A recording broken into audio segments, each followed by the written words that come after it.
Good morning दोस्तों, GS live channel में आपका स्वागत है। आइए अगले सेशन की ओर आगे बढ़ते हैं। जैसा कि आप नंबर सिस्टम पढ़ रहे हैं तो आइए सवाल की तरफ आगे बढ़ते हैं। आज आप सवाल करेंगे यानी कि गुणनखंडों की संख्या। तो आइए गुणनखंडों की संख्या नहीं, ये सब सवाल करने से पहले मैं कुछ छोटी छोटी बातें आपको समझाता हूं, आप उनको ध्यान देंगे ताकि ये सब सवाल बड़े आसानी से आप कर सके। चलिए आइए कुछ बातें आपको समझाता हूं कि गुणनखंड कैसे ज्ञात किया जाता है। जैसे यहां पर मैं एक एग्जांपल ले लेता हूं कि 120 के गुणनखंड आपसे पूछ ले, तो आपसे कुछ भी पूछ सकता है। 120 के कुल गुणनखंड भी पूछ सकता है, 120 के अभाज्य गुणनखंड भी पूछ सकता है और 120 के गुणनखंडों का योग भी पूछ सकता है। तो आइए आप सभी सवालों को कैसे करेंगे समझते हैं। 120 को पहले हम डिवाइड कर लेंगे यानी कि पावर में तोड़ लेंगे। पहले 2 से डिवाइड करेंगे 60 आ जाएगा, फिर 2 से करेंगे 30 आ जाएगा, फिर 2 से करेंगे 15 आ जाएगा। अब ये 3 से डिवाइड होगा 5 आ जाएगा, अब ये 5 से डिवाइड होगा 1 आ जाएगा। तो आइए इसको पावर में बदल लेते हैं। इसको लिख सकते हैं 2 की पावर 3, और क्योंकि ये 3 बार है, और 3 की पावर 1 और गुणे 5 की पावर 1, इस तरीके से। अब आप यहां देखिए, अगर आपसे कुल गुणनखंड पूछता है, क्या पूछता है? कुल गुणनखंड।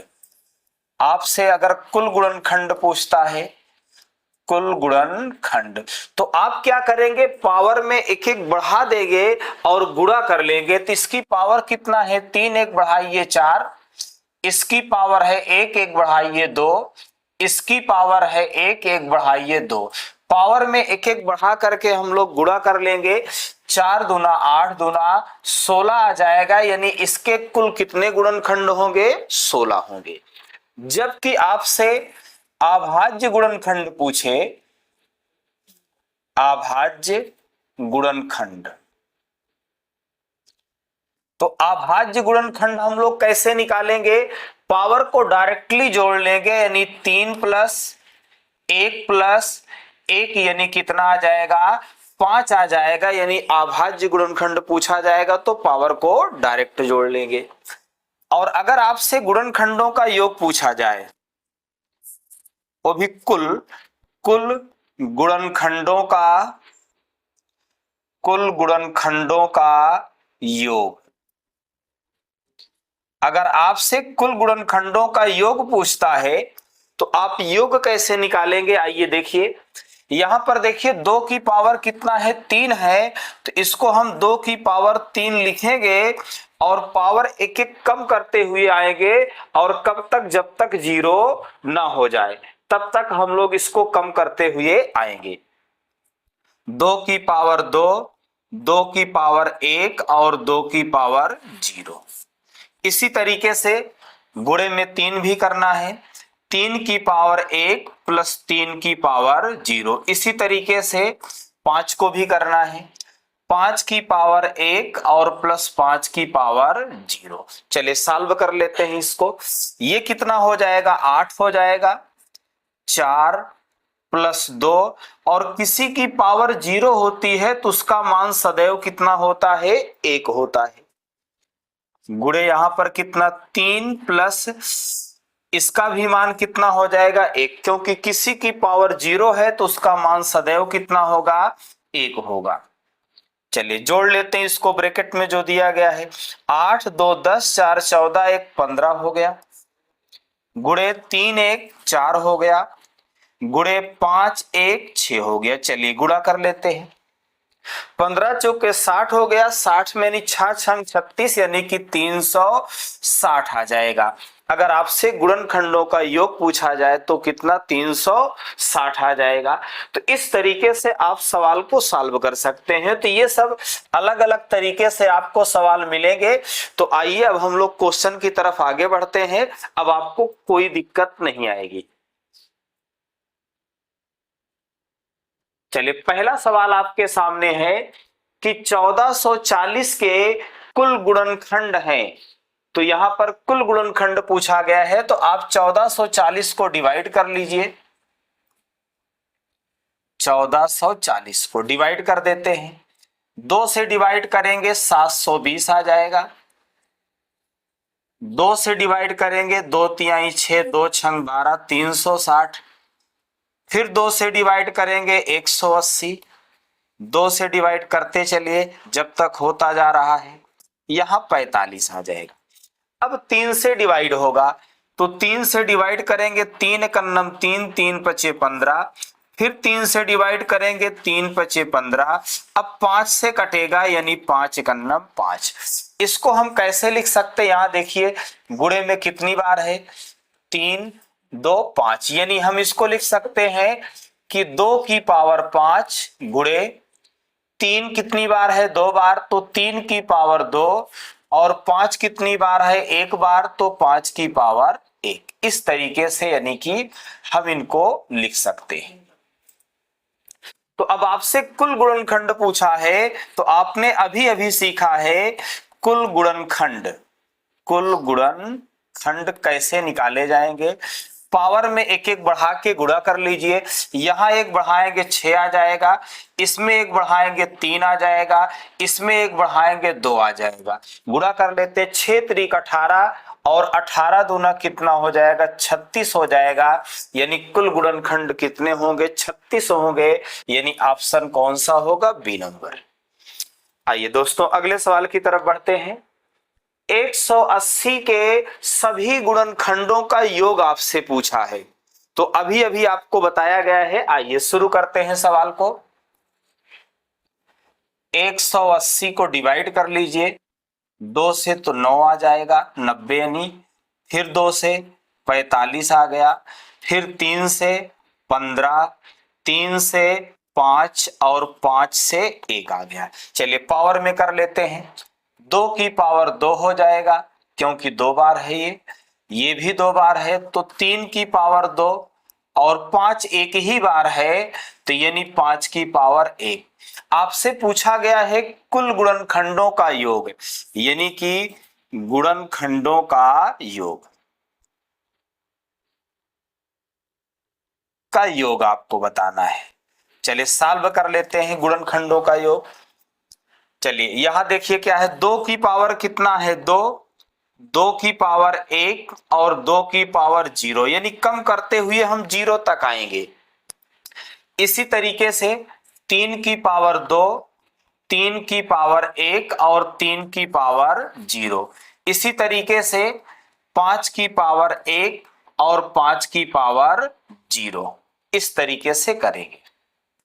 तो चलिए सॉल्व कर देते हैं। ये कितना हो गया, 4 प्लस 2 प्लस, और किसी की पावर 0 होती है तो उसका मान सदैव 1 होता है।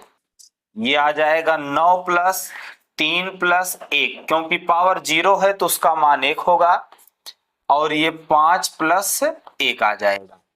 इसको जोड़ेंगे तो 7 आ जाएगा, और इसको जोड़ेंगे तो 13 आ जाएगा, और इसको जोड़ेंगे तो 6 आ जाएगा। गुणा कर लेते हैं, तो आप देखिए यहां पर जब इसको हम गुणा करेंगे 13 सते 91 आ जाएगा। यानी कितना आ जाएगा, 91, और 91 में हम 6 का गुणा करेंगे तो 6 का नम 6 हो जाएगा, और 6 नवाई 54 हो जाएगा। यानी कि कितना हो गया है, 546। यानी कि ऑप्शन कौन सा हो जाएगा, डी नंबर। यानी इसका जब हम लोग गुणा करेंगे तो कितना आ जाएगा, 546 आ जाएगा। आइए अगले सवाल की तरफ बढ़ते हैं। 14,112 के कुल कितने अभाज्य गुणनखंड है, आपसे अभाज्य गुणनखंड पूछा गया है। आइए शुरू करते हैं। 14,112 इसको डिवाइड करते हैं पहले 2 से, 7 आएगा। यहां पर एक अंक लेंगे, डिवाइड नहीं होगा, फिर 0 बढ़ेगा। 2 पंचे 10 और 2 छंग 12। फिर 2 से डिवाइड करते हैं, 2 तिहाई 6, 2 पंचे 10, 2 दूना 4, 2 8 16। फिर 2 से करिए, 2 एकन्नम 2, 2 सत 14, 2 छंग 12, 2 चौक 8। 2 8 16, 2 8 16, 2 दूना 4, फिर 2 से डिवाइड करो, 2 चौक 8, 2 चौक 8 और 2 एक अन्नम 2। अब इसको 3 से डिवाइड करेंगे, 3 एक अन्नम 3, एक बचा, हो गया 14, 3 चौक 12 और 3 सते 21।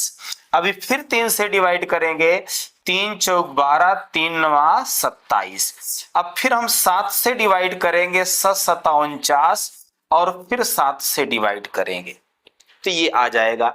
चलिए पावर में लिख लेते हैं, ये 2 कितनी बार है, 5 बार, तो 2 की पावर कितना 5 गुणे ये कितनी बार है 2 बार, 2 3 की पावर 2 और 7 भी 2 बार है तो 7 की पावर 2 हो गया। आपसे पूछा गया है अभाज्य गुणनखंड, यानी कि अभाज्य गुणनखंड। और अभाज्य गुणनखंड दोस्तों कैसे निकालते हैं, पावर को डायरेक्टली हम लोग जोड़ लेते हैं। तो चलिए जोड़ लीजिए, 5 प्लस 2 प्लस 2 यानी कितना आ जाएगा 9 आ जाएगा, यानी ऑप्शन कौन सा होगा, सी नंबर होगा।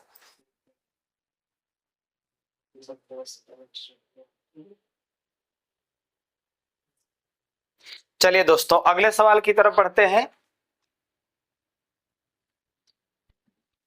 15 की पावर 2, 12 की पावर 3 और गुणे 35 में आपको बताना है अभाज्य गुणनखंडों की संख्या, यानी कि 15 की पावर 2 गुणे 12 की पावर 3 गुणे 35 की पावर कुछ नहीं है तो आप 1 मान सकते हैं, क्योंकि किसी की पावर कुछ नहीं रहती तो 1 माना जाता है। तो आपसे अभाज्य गुणनखंड पूछा है तो आप गलती से इसको डायरेक्ट नहीं जोड़ देंगे। आपको इसलिए मैं ये सवाल बता रहा हूं कि अगर ये सवाल आप ध्यान नहीं देंगे तो अगर आ गया एग्जाम में तो गलत हो सकता है आपसे। ठीक, थोड़ा सा अच्छा सवाल है लेकिन आप थोड़ा ध्यान देंगे तो इसका मैं 3 सवाल रखा हूं तो आपको आसानी से समझ में आ जाएगा। चलिए इसको पहले हम तोड़ेंगे किसमें, ये 3 गुणे 5 में, यानी कि 15 को हम कैसे तोड़ सकते हैं 3 और 5 में। तो यहां पर हम लोग इसको 3 की पावर भी 2 लिखेंगे और 5 की पावर भी 2 लिखेंगे, थोड़ा सा घातांक कड़ी का नियम लगेगा। इसी तरीके से हम इसको 12 को तोड़ेंगे, अगर आप नहीं तोड़ सकते तो आप ऐसे यहां डिवाइड कर दीजिए। देखिए 2 से 6 आ गया, 2 से 3 आ गया, अब 3 से, यानी कि आपने इसको तोड़ा कैसे 2 गुणे 2 गुणे 2, पावर आप वही रहने 3 है, 3 पावर आप वही रहने दें तो 2 की पावर 3 गुणे 2 की पावर 3 और गुणे 3 की पावर 3 और गुणे अगला पार्ट आप इसको कैसे तोड़ेंगे 5 गुणे 7, यानी कि 5 की पावर भी 1 और 7 की पावर भी 1 आ जाएगा। तो आपसे पूछा गया है अभाज्य गुणनखंड, अभाज्य गुणनखंड। तो अभाज्य गुणनखंड हम लोग कैसे निकालते हैं, डायरेक्ट पावर को जोड़ लेते हैं। तो चलिए डायरेक्ट जोड़ लेते हैं, 2 plus 2 plus 3 plus 3 plus 3 plus 1 plus 1। चलिए जोड़ लीजिए इसको, देखिए कितना आ जाएगा 4 और 6 10, 10 5 15 आ जाएगा, यानी ऑप्शन आपका कौन सा सही हो जाएगा, बी नंबर। आइए आगे बढ़ते हैं। अगला सवाल है आपका 6 की पावर 333 गुणे 7 की पावर 222 गुणे 8 की पावर 111 के अभाज्य गुणनखंडों की संख्या बताना है। तो आप इसको कैसे तोड़ेंगे 2 गुणे 3 में, तो आप क्या लिखेंगे 2 की पावर 333 और 3 की पावर भी 333 गुणे यहां 7 तो टूटेगा नहीं, अभाज्य संख्या में ही है, क्योंकि अभाज्य में सभी को तोड़ना है, क्योंकि ये 4 6 क्या है और 8 क्या है, भाज्य है, तो अभाज्य के रूप में ही होना चाहिए। तो 7 की पावर 222 गुणे, अब 8 को जब हम लोग तोड़ेंगे इसको तो 2 से यहां 4 आया, 2 आया और यहां 1, यानी कि 2 की पावर 111 गुणे 2 की पावर 111 गुणे 2 की पावर 111। और आपसे पूछा गया है अभाज्य गुणनखंड। अभाज्य गुणनखंड, तो अभाज्य गुणनखंड पूछा है तो सभी पावर को आप क्या करेंगे, जोड़ लेंगे। आइए मैं यहां आपको जोड़ के इस तरीके से समझाता हूं।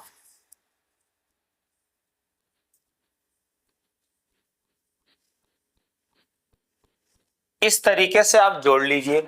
देखिए कितना हो जाएगा, 6 2 8 2 10 एक 11 की एक, और ये भी वही आएगा 11, लेकिन एक हासिल बचा था 12 हो गया। ये भी 11 आएगा, एक हासिल बचा था 12 हो जाएगा। यानी अभाज्य गुणनखंडों की कुल संख्या कितना हो जाएगी, 1221 हो जाएगी। यानी ऑप्शन कौन सा सही हो जाएगा, डी नंबर। पावर को हम लोग डायरेक्टली जोड़ लेंगे। आइए अगले सवाल की तरफ। 25 की पावर 10 गुणे 24 की पावर 20 गुणे 26 की पावर 25 में अभाज्य गुणनखंडों की संख्या बताना है। तो आप इसको कैसे तोड़ेंगे, 5 गुणे 5, यानी 5 की पावर 10 और गुणे 5 की पावर 10। अब आप 24 को अगर यहां से देखिए तोड़ेंगे तो देखिए डिवाइड कर देते हैं, 12 आ गया, 6 आ गया, 3 आ गया, और ये आ गया आपका। चलिए यहां पर देखिए तो कितने में टूटेगा, 2 गुणे 2 गुणे 2 गुणे 3, तो सभी की पावर वही रख देते हैं। 2 की पावर 20 गुणे 2 की पावर 20 गुणे 2 की पावर 20 गुणे 3 की पावर 20। अब हम किसको तोड़ेंगे, 26 को। इसको कैसे कर सकते हैं, 2 गुणे 13, यानी 2 की पावर 25 और 13 की पावर भी 25 होगी। चलिए सभी पावर को हम लोग जोड़ लेते हैं तो अभाज्य गुणनखंड आ जाएंगे। अभाज्य गुणनखंड, चलिए जोड़ लेते हैं, डायरेक्ट ऐसे आप जोड़ लीजिए। 20 20 40, देखिए 20 20 20 80 और 80 20 100 और 25 25 50, यानी कि 150 आ गया। यानी ऑप्शन कौन सा सही होगा, सी नंबर। आइए अगले सवाल की तरफ बढ़ते हैं। अब दोस्तों यहां देखिए दूसरे टाइप का सवाल है, दिया गया है आपको। आपसे इसमें पूछा गया है कि कौन सी संख्या बड़ी है, और ऐसे सवाल को आप करने में थोड़ा सा उलझ जाते हैं। देखिए मैं डायरेक्ट आपको समझाता हूं इसी में सॉल्व करके। जब आपसे यहां देखिए 2 की पावर कितना है, 50 है, और 3 की पावर कितना है, 40 है, और 4 की पावर 30 है, और 5 की पावर 20 है। आपसे पूछा गया है इसमें क्या सबसे बड़ी संख्या कौन है, तो आप कैसे सॉल्व करेंगे इसको, पावर को आप रेशियो में बना लें। पावर को क्या करें, रेशियो में बना लें। कहने का मतलब यह है कि उसकी पावर अगर सभी किसी नंबर से कट रही है तो आप काट लीजिए। जैसे देखिए सभी 10 से कट रहा है, लेकिन ध्यान रहे सभी कटना चाहिए, कोई 1 2 नहीं। तो सभी कितने से डिवाइड हो गए, 10 से, तो डिवाइड कर लिया। अब आप देखिए 2 की पावर 5 कितना होता है, 32 होता है, और 3 की पावर 8 81 हो 4 81 होता है, 4 की पावर 3 64 होता है, और 5 की पावर 2 25 होता है। अब आप देख लीजिए सबसे बड़ा कौन सा है, ये है। तो आपका यानी कि बड़ी संख्या क्या आ जाएगी, यानी बड़ी संख्या आपका जो आएगी, यानी इसके स्थान पे ये कितना है, 3 की पावर 40, यानी कितना आ जाएगा, 3 की पावर 40 बड़ी संख्या आएगी। ऑप्शन दोस्तों थोड़ा सा यहाँ अलग है, यहाँ देखिए 3 की पावर कितना होगा, 40 होगा, थोड़ा सा मिस्टेक हो गया।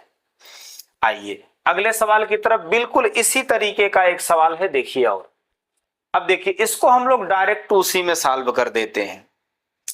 अगर पावर सभी किसी नंबर से कट रही है तो आप काट सकते हैं। देखिए पहले 0 आप काट लीजिए, कट गए।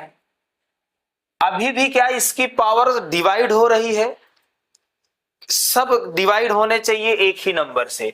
तो ये 5 से कट रहा है, 5 25, ये 5 से कट रहा है 3, सभी 5 से कटने चाहिए। ये 5 से 2, और ये 5 से 4, यानी सभी को एक ही नंबर से काटना है। तो अब देखिए 2 की पावर 5 कितना होता है 32, और 3 की पावर 3 27, और 5 की पावर 2 25, और 4 की पावर 4 कितना हो जाएगा 256 हो जाएगा। यानी 4 की पावर 4 अगर जब हम इसका गुणा करेंगे तो 4 4 का गुणा करेंगे 16 आएगा, और 16 गुणे 16, 16 का वर्ग कितना होता है 256 होता है। तो इसमें पूछा गया सबसे छोटी संख्या, क्या बताना है, सबसे छोटी संख्या, छोटी संख्या क्या होगी। तो आप देखिए सबसे छोटा कौन है, तो आप कहेंगे 25, 25 यानी कि 2 की पावर यहाँ क्या है 100, तो 2 की पावर कितना आ जाएगा 100, यानी जो पुरानी वैल्यू थी यहाँ भी देखिएगा थोड़ा सा, अपनी 5 की पावर 100 है, कितना 5 की पावर 100, यही सबसे छोटा है 5 की पावर 100। यहाँ देखिए ऑप्शन में थोड़ा सा ए पावर में रहेगा, यानी 5 की पावर 100, और ये 3 की पावर 150, इस तरीके से ऑप्शन थोड़ा सा गलत हो चुका है। आइए अगले सवाल की तरफ बढ़ते हैं। प्राकृत संख्या n के लिए n क्यूब माइनस n किस बड़ी से बड़ी संख्या से विभक्त होगा। आपको बताना है कि n क्या है, एक प्राकृतिक संख्या है, यानी कि आप कोई भी नंबर रख सकते हैं 1 2 3 4 इस तरीके से। तो कह रहा है कि ये किससे बड़ी से बड़ी संख्या से विभक्त होगा। तो ऐसे सवाल को करने के लिए आप देखिए क्या है, n क्यूब माइनस n है, तो n का मान हम प्राकृतिक संख्या है तो पहले n बराबर कितना रखते हैं 1।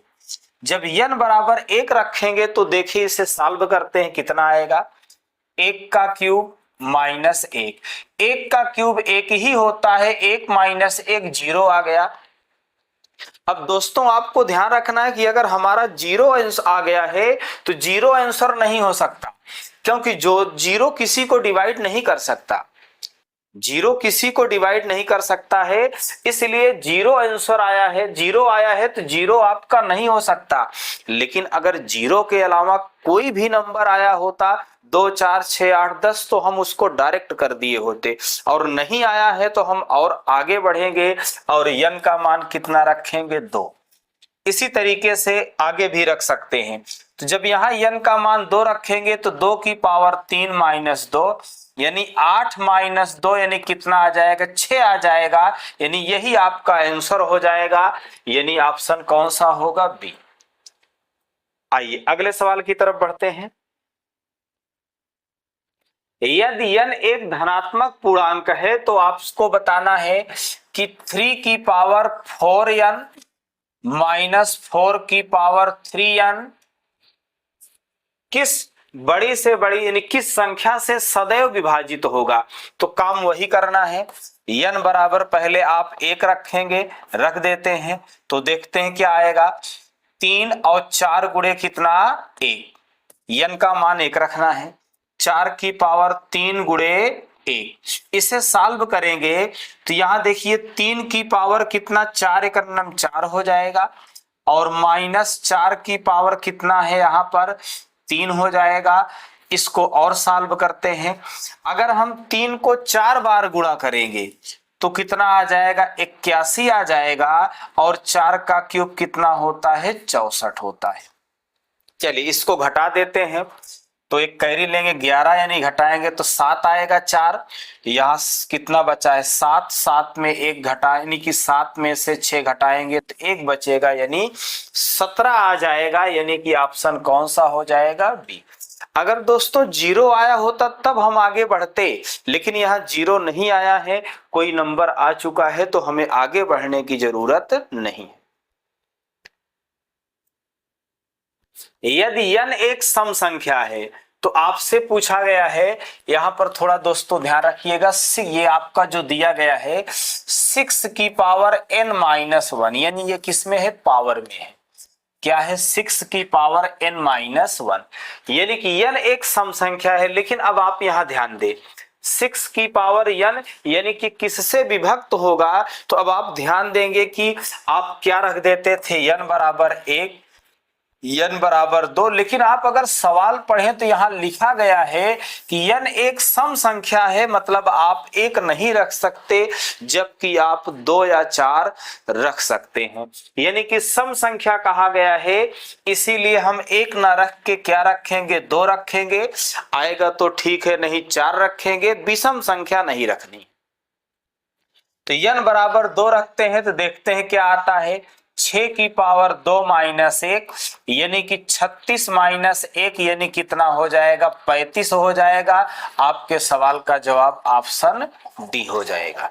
आइए अगले सवाल की तरफ बढ़ते हैं। अब ये आपके स्थानीय मान से जुड़ा हुआ क्वेश्चन है, तो मैं डायरेक्ट आपको स्थानीय मान समझाऊंगा। यहां पर यहीं से समझा देता हूं, कोई दिक्कत नहीं है। जैसा कि संख्या क्या है, यहां पर देखिए 64, 71 और 35 ये दे रखा है। तो पहले आप अभी कुछ देर के लिए सवाल को दिमाग से निकाल दें। आप थोड़ा समझ लें कि स्थानीय मान क्या होता है और सजातीय मान या अंकीय मान क्या होता है। इसको आप थोड़ा साइड में, यहां एक नंबर मैं लेता हूं, समझाता हूं अलग से। ये लिख दिया। अब देखिए आपका स्थानीय मान क्या होता है, समझिए। स्थानीय मान, स्थानीय मान क्या होता है, जैसे आपसे 3 का स्थानीय मान, देखिए यहां पर आपसे अगर 5 का स्थानीय मान पूछेगा तो आप 5 लिख लीजिए और बगल में जितनी संख्या है उतना 0 बढ़ा दीजिए। कितनी संख्या है, 4, 4 0 बढ़ गया। अगर आपसे 6 का स्थानीय मान पूछे तो 6 लिख लीजिए और राइट साइड में जितने अंक हैं उतना 0 बढ़ा दीजिए। अगर 8 का पूछे तो 8 लिख लीजिए और कितना 0 बढ़ेगा, 2। 9 का पूछे तो 9 लिख लीजिए और कितनी संख्या आगे है, 1, 1 0।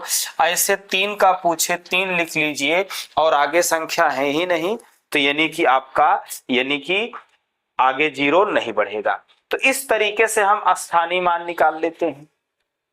लेकिन दोस्तों सजातीय मान क्या होता है उसको देखिए। क्या है सजातीय मान? सजातीय मान,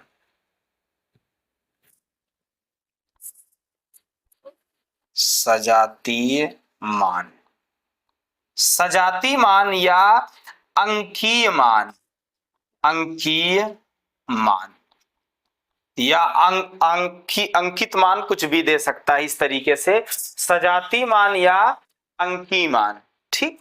तो जैसे आप यहां इस बात को ध्यान रखिएगा कि अगर आपसे पूछता है कि इसका 5 का सजातीय मान तो 5 ही, 6 का सजातीय मान 6 ही, 8 का सजातीय मान 8 ही, मतलब यहां 0 बढ़ाने की जरूरत नहीं है। तो इस तरीके से आप सजातीय मान और अंकीय मान निकालते हैं। तो आइए अब सवाल की तरफ बढ़ते हैं। कह रहा है 7 और 3 के स्थानीय मानों का अंतर। तो देखिए 7 का स्थानीय मान कितना होगा, 7 लिखिए और कितना 0 बढ़ जाएगा, 3 0, क्योंकि इधर 3 संख्याएं और हैं। जबकि 3 का स्थानीय मान निकालेंगे तो 3 लिखना है और राइट साइड में कितना संख्या है, 1 है तो 1 0, यानी कि आप देखिए 7 का स्थानीय मान, स्थानीय मान कितना आ गया, 7000। इसी तरीके 3 का स्थानीय मान 3 लिखेंगे और राइट साइड में जितनी संख्या है उतना 0 बढ़ेगा। इसी का अंतर पूछा गया है आपसे, तो आप इसको क्या करेंगे, घटा लेंगे। चलिए यहाँ 0 आ जाएगा, यहाँ कितना कैरी ले जाएंगे, 7 आएगा, 9 आएगा, 6 आएगा, यानी कितना हो जाएगा 6970, यानी ऑप्शन कौन सा हो जाएगा, डी नंबर। आइए अगले सवाल की तरफ बढ़ते हैं। अब देखिए इसमें पूछा गया 7 के स्थानीय व सजातीय मान का अंतर। तो अभी अभी आपने देखा है, देखिए 7 का स्थानीय मान क्या होगा, 7 का स्थानीय मान तो 7 लिख लीजिए और राइट साइड में जितनी संख्या है उतना 0 बढ़ा दीजिए। ये स्थानीय मान हो गया 7 का। और 7 का सजातीय मान क्या है, 7 का जाति या सजाती वही होता है, सजातीय मान। तो यहाँ पर दोस्तों जाति मान लिखा है, तो जाति व सजाति वही होता है, ठीक। तो 7 का सजाति मान कितना होगा, 7 ही होगा। इसी का अंतर आपसे पूछा गया है, तो आप इसका अंतर निकाल लीजिए, घटा दीजिए। यहाँ 3 आ जाएगा, 9 9 और 6, यानी कि 6993, यानी ऑप्शन कौन सा होगा, सी।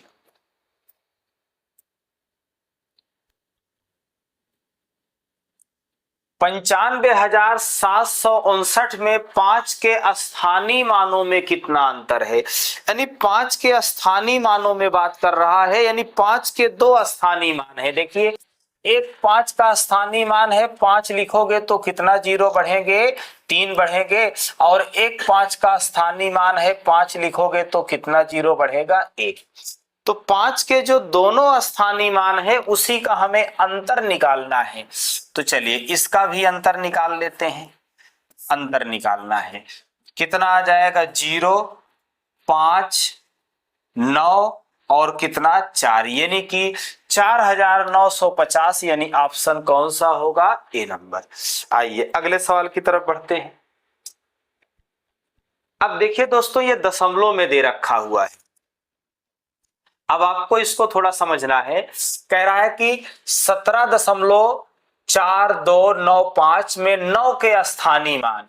तो देखिए 9 का स्थानीय मान तो 9 आप लिख लेंगे, लेकिन आप ध्यान देंगे कि दशमलव यहां है, तो दशमलव तक हम क्या करेंगे, जीरो बढ़ाते हुए पहुंचेंगे।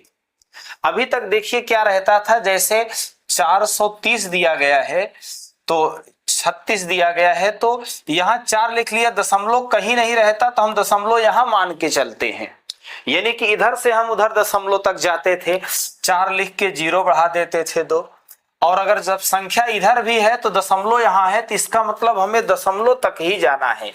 तो यानी कि आप दशमलव का स्थानीय मान देखिए, 9 लिख दिया, उसके पहले दशमलव की तरफ हमें जाना है। तो कितनी संख्या है, 2, तो 2 जीरो बढ़ेगा, यानी ये आ जाएगा इस तरीके से।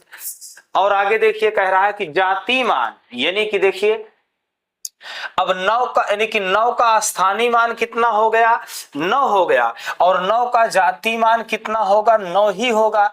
यानी कि देखिए 9 का जाति मान कितना होगा, 9 ही होगा। आपको घटाना है, इसका अंतर निकालना है। यानी ये क्या था, 9 का स्थानीय मान था, ये 9 का स्थानीय मान था, 9 का स्थानीय मान, और 9 का जाति मान क्या है, जाति मान। तो 9 का जाति मान 9 होगा। तो अब इन दोनों का हमें अंतर निकालना है, या आप सीरियल से लिखना चाहें तो सीरियल से लिख लें। 9 का जातीय मान कितना होगा, 9 होगा।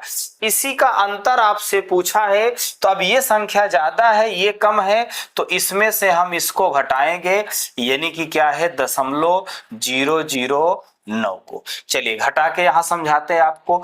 9 में से घटाना है 0.009 को, तो चलिए यहां पर आप 0 बढ़ा सकते हैं इस तरीके से। तो अब देखिए यहां से कैरी ले जाएंगे तो कितना आएगा, 10, यानी 9 आ गया। यहाँ 9 बचा है, 9 बचा है, यहाँ 8 बचा हुआ है। यानी कि इसे हम सॉल्व करेंगे तो अंतर कितने का आ जाएगा, 8.991 आ जाएगा, यानी ऑप्शन कौन सा होगा, डी नंबर होगा। तो दोस्तों ये दशमलव का स्थानीय मान था, आप इसे थोड़ा सा अच्छे से समझ के करेंगे। आइए अगले सवाल की तरफ बढ़ते हैं। यदि n एक प्राकृतिक संख्या है तो n n+1 n+2 हमेशा किससे विभक्त होगा। आपने अभी अभी इस टाइप के सवाल किए हैं, यानी n n+1 और n+2 किससे विभाजित होगा। तो n बराबर हम लोग सबसे पहले क्या रखेंगे, 1 रखेंगे। तो रख देते हैं, तो क्या आएगा, तो यहां देखिए 1 आएगा, और यहाँ पर 1+1 हो जाएगा, और यहाँ 1+2 हो जाएगा, यानी ये कितना है, 1 है, और 1+1 यानी 2 हो जाएगा, और 2+1 कितना, 3 हो जाएगा, और जब इसका हम लोग गुणा करेंगे तो 6 आ जाएगा, यानी ऑप्शन कौन सा सही होगा, सी नंबर।